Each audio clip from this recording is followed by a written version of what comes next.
দর্শক, আবারও জানবো ভোটের খবরাখবর। জয়পুরহাট থেকে যুক্ত হচ্ছেন আমাদের প্রতিনিধি শফিকুল ইসলাম।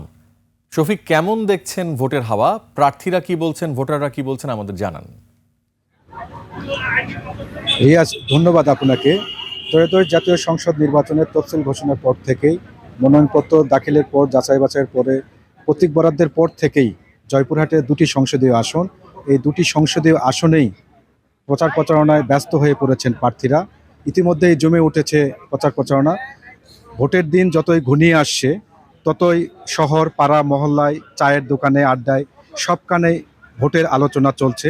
তো ভোটাররা বলছেন যে বিগত দিনে অনেক প্রার্থী প্রতিশ্রুতি দিয়েছেন কিন্তু অনেক বাস্তবায়ন করেন নাই। তো এইবার তারা ভোট দিতে চান দেখে শুনে যে এই প্রার্থী যোগ্য, যারা এলাকার উন্নয়ন করবে, প্রতিশ্রুতি বাস্তবায়ন করবে, এমন প্রার্থীকে তারা ভোট দিতে চান। আমি এই মুহূর্তে দাঁড়িয়ে আছি জয়পুরহাট ২ সংসদীয় আসনের কালাই উপজেলার বাসস্ট্যান্ড এলাকায়। এখানে একটু ভোটারদের কাছে জেনে নিতে চাই যে কেমন প্রার্থীকে তারা আসলে ভোট দিয়ে নির্বাচিত করতে চায়। সালামু আলাইকুম। আমরা ওই ব্যক্তিকে ভোট দেব যারা জনগণের উন্নয়নে কাজ করবে, জনগণের পাশে থাকবে।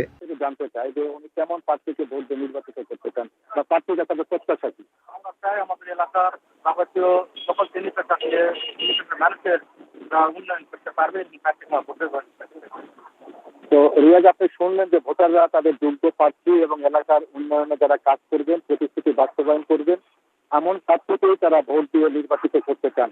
জয়পুরহাট ২ সংসদীয় আসনে কালাই পেটলা লালপুর উপজেলায় ভোটার সংখ্যা রয়েছেন ৩,৫১,৫৭২ জন। এর মধ্যে পুরুষ ভোটার রয়েছেন ১,৭৪,১৭৭ জন, মহিলা ভোটার রয়েছেন ১,৭৭,৯৭৩ জন, তৃতীয় লিঙ্গের ভোটার রয়েছেন ২ জন। এই ছিল জয়পুরহাটের নির্বাচনের প্রচার প্রচারণার সর্বশেষ খবর। রিয়াজ।